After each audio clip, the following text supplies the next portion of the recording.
questions that are especially important for this part of the world are, how will climate change affect stream flow? How will that affect the availability of water in our hydroelectric dams? I bet you didn't realize that a map had anything to do with when you turn on the lights in your room. The electricity generation that comes from the hydroelectric dams in this area is greatly affecting your ability to have electricity on demand. And if we didn't have the geospatial information technologies to model, we wouldn't necessarily know how to manage that water resource. Using GIS also allows us to ask questions like, where should we build the next school? We need to know what areas are vulnerable to potential flooding or potential landslides through steep slopes here. Himalayas. I challenge you today with the technology that you have available to ask questions, to answer questions that those of us who came before you had much greater difficulty asking.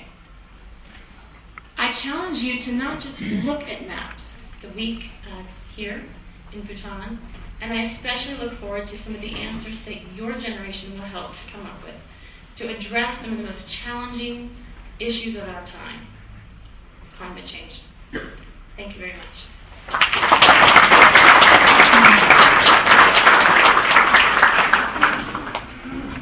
And the youth friends from Bhutan, as well as participating in the countries.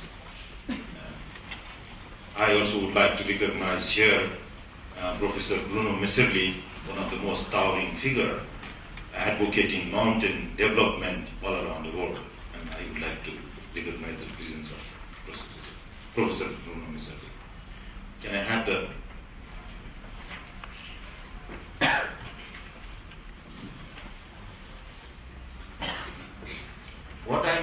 I'm very pleased and honored to be presenting an overview in the context of today's event, or more so in the context of this week's event coinciding with the Bhutan Climate Summit,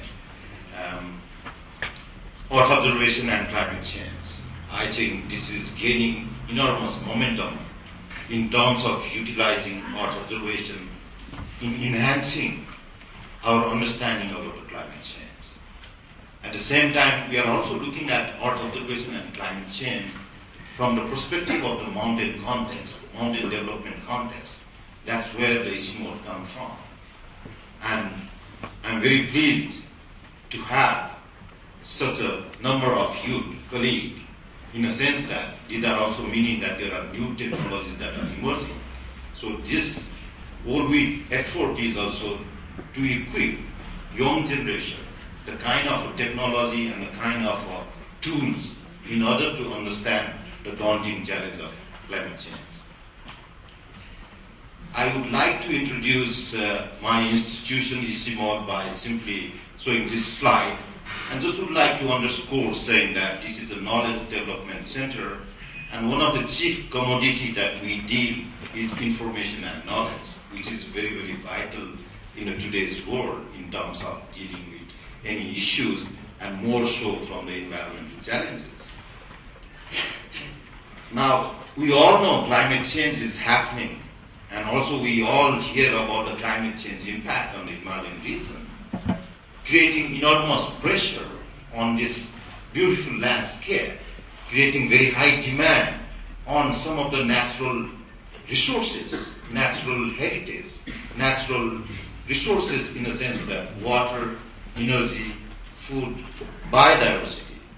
And I think this climate summit, under the guidance and vision of Limpos, to secure, in terms of enhancing our security in terms of water, energy, food, biodiversity in the context of mountain areas is very, very timely and very, very vital. Not only that, also the question of cultural heritage and others. But the key question is, how much do we really know about the impacts of this climate change is going to happen on our landscape, on our system? And in my own view, I think we are in an early stage in terms of how to adapt, what to adapt, and how we develop an instrument in terms of mitigating climate change and so forth. And the key question here is, I think we need to enhance our understanding of the climate change. And that's where I would like to bring the context of Earth observation. Now, talking about Earth observation, space technology, why Earth observation? I just would like to show some of these figures and some of these graphics. And I'm sure all these are very close and dear to all our young friends. And these are also very, very vital in our day-to-day life. And probably we don't realize so much in the context that space technology is influencing in our day-to-day life. Possibly technology has become so much pervasive in nature in a context that everything that we do is virtually influenced by space technology, the mobile, the smartphones. The moment that you call overseas and others, there are satellites, satellite communication and others, computers, internet, the car you drive, the navigation, GPS, the aeroplane, the moment you travel. And the most dearest thing is entertainment, television. Virtually all these things have influence about the space technology. Now coming to our Earth observation, one of the most mature or one of the most matured application that has reached in our part of the society, as Dr. Andreas was explaining about the Bhutan case, the weather forecasting, meteorological satellites, the whole news agencies these days providing this information to a public. So it is not only space technology but providing information and product services to our citizens. Now, if you look at the Earth observation, it is not only observation of, it is moving observation to societal benefits, societal beneficial areas. You might see this beautiful picture, but when we saw this beautiful picture, this is one of the marvel of science and technology. We have colleagues from NASA and Indian Space Organization. In order to have this picture, this is a massive undertaking from the science and technology perspective, launching satellites, devising sensors, taking pictures, and putting this all together, providing this information as a public good. And there are enormous number of satellites these days by many different satellite agencies, many different countries, NASA, ISRO, European space agencies and so forth. They are continuously monitoring our air, atmosphere, our terrestrial ecosystem, as well as our oceanic or the water as such. And also there are global movement in terms of utilizing this vast amount of information in the context of societal needs. In the context of, in fact, there is an intergovernmental institution called GEO, Global Earth Observation, in Geneva, defined 90 societal beneficial areas. So in a way, Earth observation is moving from the mainstream in a way to provide kind of information and knowledge to the citizens, to the public. Now, I just would like to run down some couple of examples in a way to see how satellite technology are being used in terms of detecting climate change, in terms of monitoring climate change. At the same time, these technologies are being used in the context of predicting climate change. Now, if you see the picture here, 50 years of change in one of the glaciers in the Everest region, 1956 and 2006. If you look at 1956 image, there is not a trace of the glacier lakes. And if you look at 50 years, this is one of the most expanding lake in the entire Himalayan countries. But if you look at the right side, you will see the decadal change on this glacier. So using satellite-based information, we can track these changes on these different glaciers. This is from the remote sensing, but we also have a presence of here, Dao Stephen Serpa. I see. Yeah, he just got out maybe. He's a 2 times Everest summiter, and I think after this session, he's right here, Dao. He's a 2-time Everest summiter, and also not only Everest summiter, he's an iconic figure in terms of inspiring youth, and he is also passionate about the climate change. And you will see and hear him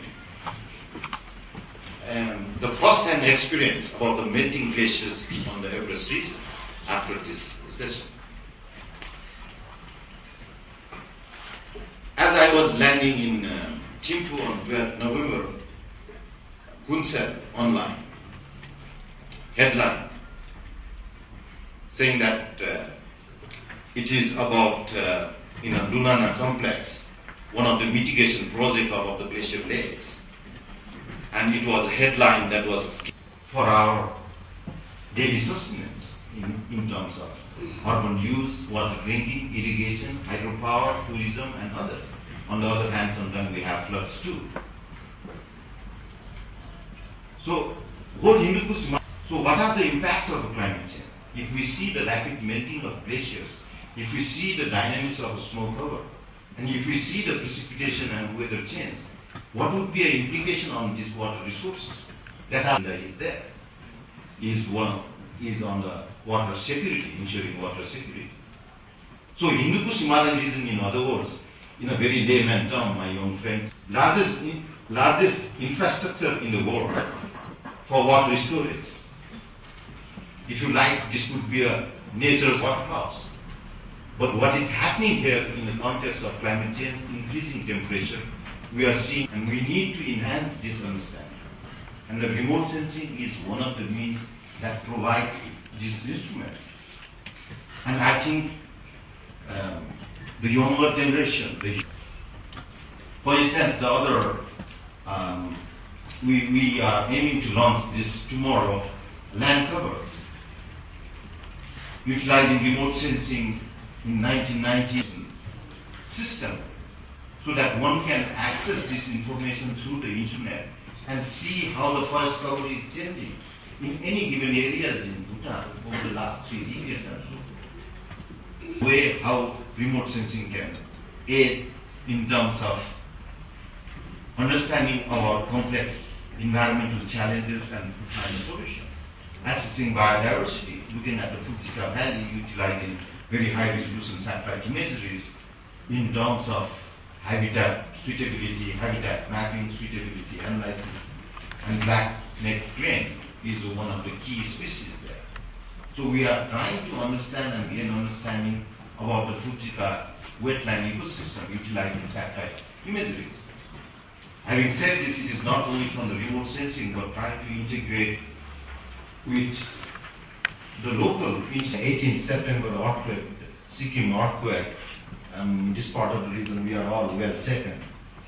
Not only in Nepal, but in India, in Bangladesh, and also in Bhutan.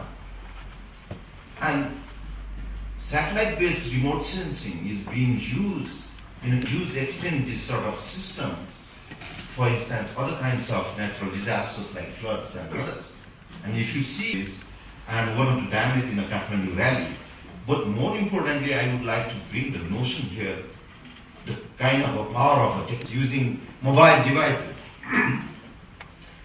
to have almost real-time information on the ground and disseminating this information to a public and providing services in terms of emergency response and so forth. This also is one of the applications that we are showcasing on the exhibition. Towards the end, that I would like to say that not only Earth observation, as I said, multitude of other technologies. Yesterday, one of the motivational talk by Dr. Jairam gave a wonderful inspirational talk. Not only on Earth observation, but what we are seeing is the convergence of technologies, providing opportunities for collaboration, providing enormous opportunities, unprecedented opportunities for communication, more than what we can imagine possibly today in this room. And And there are a number of other technologies that are reshaping the world as to how we gain access to information, as to how we empower